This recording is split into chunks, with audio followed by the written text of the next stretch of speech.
Hello everyone, in this video we're going to learn how to make a bodysuit with a choker neck collar and flare sleeves. I would also be showing you all things I won't be doing again if I were to sew this for a second time. Let's get started.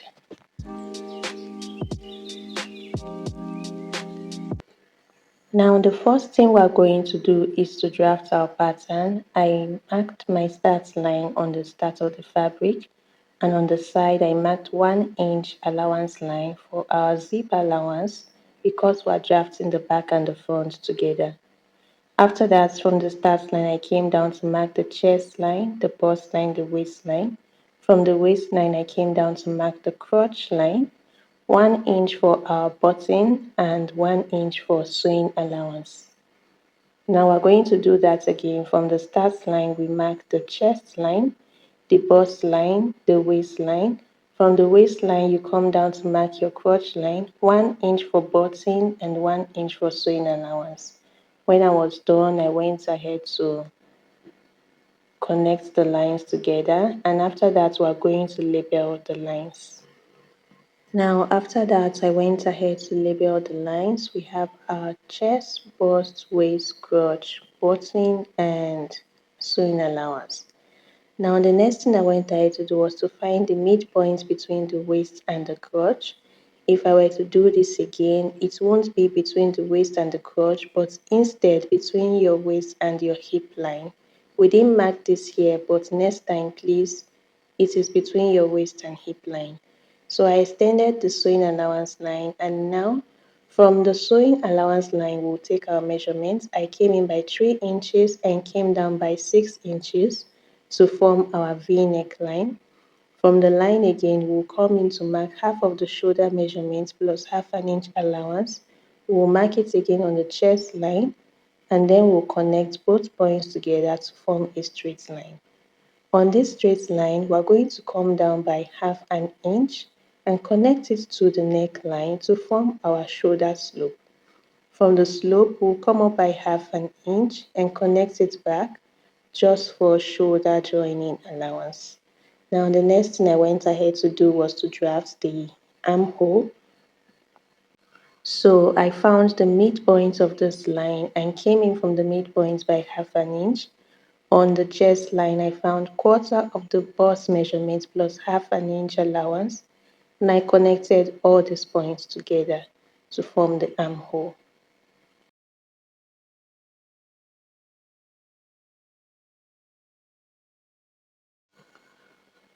After that, we'll go ahead to mark the round body measurements. On the chest line, you mark quarter of the bust measurement plus 1 inch allowance.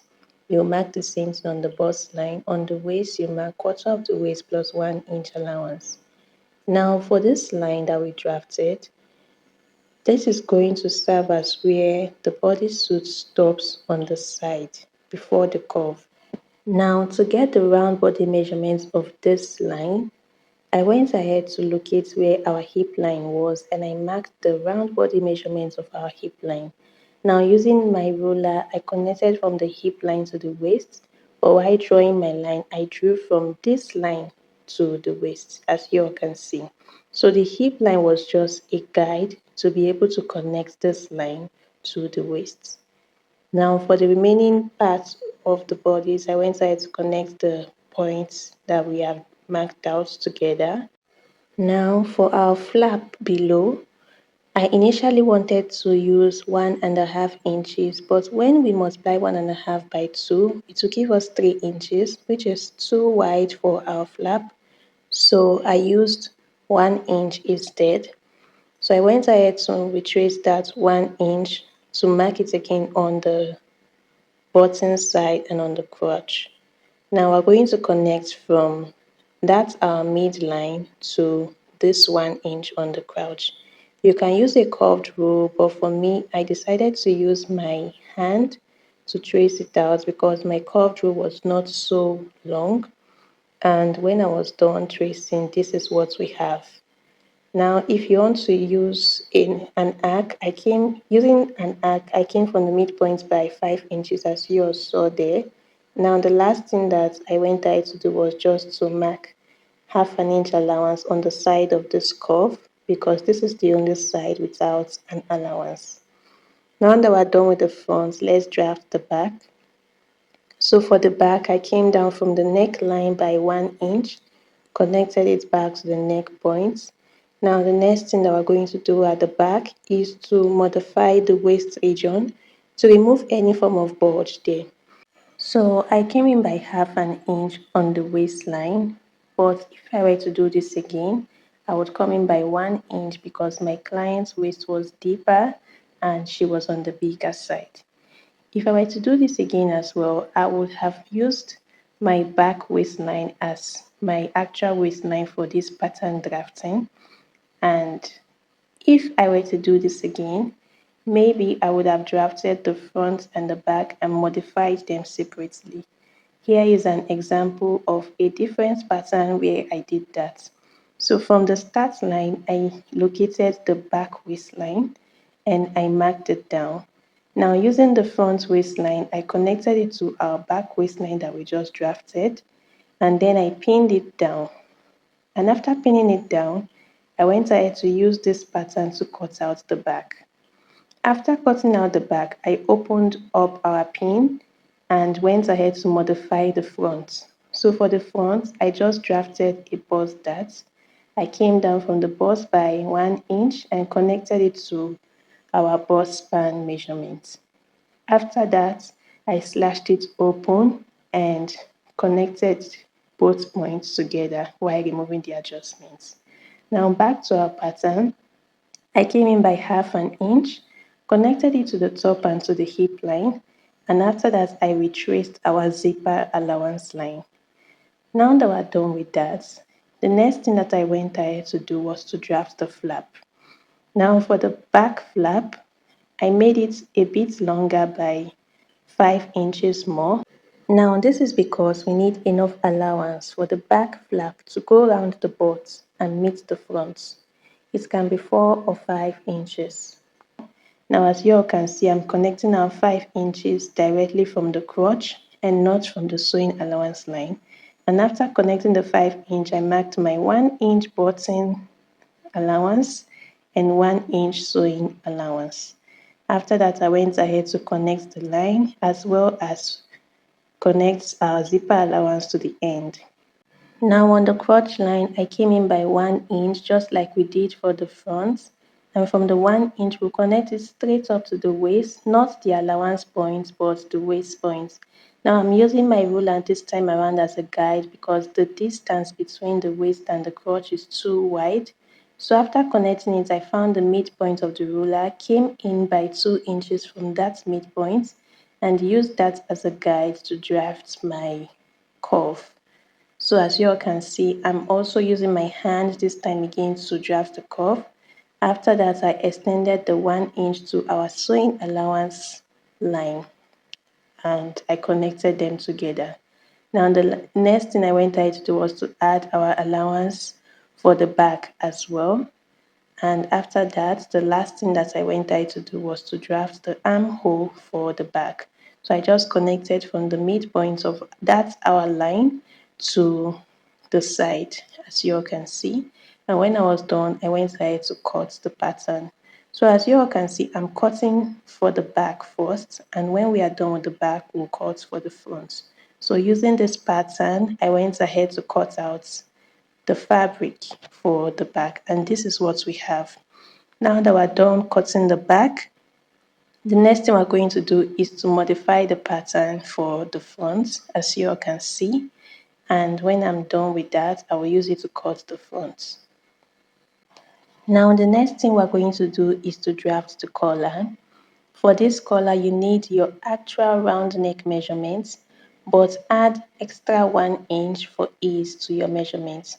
After getting that, you mark half of that measurement on the paper and divide that half into two. Mark one side for the front and one side for the back. Now on the back, we're going to come up by a little bit of inch. I used 1 centimeter and then I connected it to the midpoint. For the front, we are not going to come up by anything because we are not connecting the front. The front is going to be a choker. Now after that, I came up by the height that I want my collar to be. I want it to be 1.5 inches.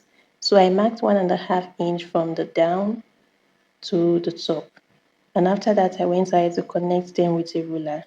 Now on the side, I also went ahead to add extra 1 inch for our zipper allowance. And this is just what I'm doing. And when I was done with that, I went ahead to connect it and to cut out our collar. Now, mind you, this our collar is on a fold. So when we are cutting it on our fabric, we'll make sure to place our fabric on a fold. And on the top and the down, we're going to add 1/2 inch as well. Now, as you all can see, I've cut out our front. I cut it out on a fold, as you all can see. Our collar, I've cut it as well, together with our allowance. And this is what we have.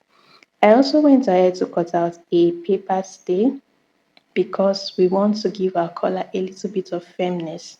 So I cut out one for one side of the collar, and when turning, we'll place it like this and so. Now for the sleeve, we're going to be cutting both the front and the back together. I want this downside to be on the full length. So from that downside, I went ahead to mark the full length of the sleeve and marked it down. Now this line that we mark is going to serve as our start line. Now for this flare sleeve, we just need our bicep line, which I have marked down. Now on the bicep line, I came in by half of the armhole measurement plus our 1 inch sewing allowance and marked it down. Then using a ruler, I connected a straight line to the midpoint. After that, I found the midpoint of this straight line that we wrote. From the midpoint to the top, I marked an arc, and from the midpoint to the end, I marked another arc. So this is going to serve as our armhole for the sleeve. And after that, exactly what we have on the bicep, I marked it on the full length. And after that, I added extra 2 or 2.5 or 3 inches, whichever one you want. And when I was done with that, I connected it straight back to the bicep. Now the last thing that I went ahead to do was to add 1/2 inch allowance on the top of the sleeve. And when we're done with that, I went ahead to make the end of the sleeve to be a bit curvy so that it will not be totally straight. It will have a bit of shape down there. And after that, I went ahead to cut out our sleeve. Now it's time to sew. We're going to start with the front. So we'll begin by turning the V neckline on the front. So I marked 1/2 inch, and using exactly 1/2 inch, we're going to turn the neckline. Now while turning, as you all can see, the V neck is not exactly sharp. So I loosed the midpoint where the V is actually supposed to form, and then I notched it a bit. After notching it, we'll go ahead and fold again. And after folding, as you all can see, the V-neck is actually giving the V shape. Now for the collar, I sewed on the top and trimmed it out. I also sewed where the front neckline would rest. And for the side that will rest on the back neckline, I did not sew on it. Now after sewing, I turned it out, and this is what we have. Now the next thing we're going to do is to connect the shoulder of the back and the front together so that we can attach our collar. Now remember that we folded our V-neck for the front, so 1/2 inch is missing from the front shoulder. So instead of pinning from the front, pin from the back so that the back will still have its own 1/2 inch, okay? Now after sewing, this is what we have. And the next thing we're going to do now is to attach our collar. So bringing our joint collar, we're going to start by pinning one side exactly from the back. So as you all can see, I will just use one side of the collar and pin from the back to the shoulder on one side. So after pinning it down, make sure to follow a straight line. Do not turn your collar. Make sure it's following the straight line, and pin again on the other side of the neckline. So after sewing it down, this is what we have. So we're going to fold in the remaining allowance of the collar and sew on it. And we would also do the same thing for the other side. Now after sewing, this is what we have, and on the front, this is how it is. So the next thing that we are going to do is to join our zipper allowance. So I'm going to start by measuring how much zip I'm going to place. So I measured that, and on the back, I would measure exactly what I got on the zip. So from where I measured down to the end, we're going to sew it down using our allowance, and on the top, we'll add our zip.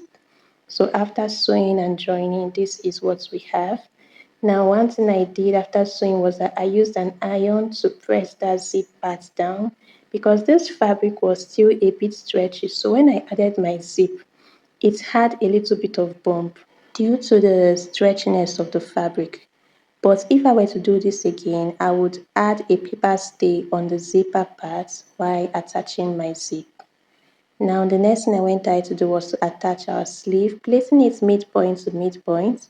We will sew it down to the armhole and do the same thing for the other side.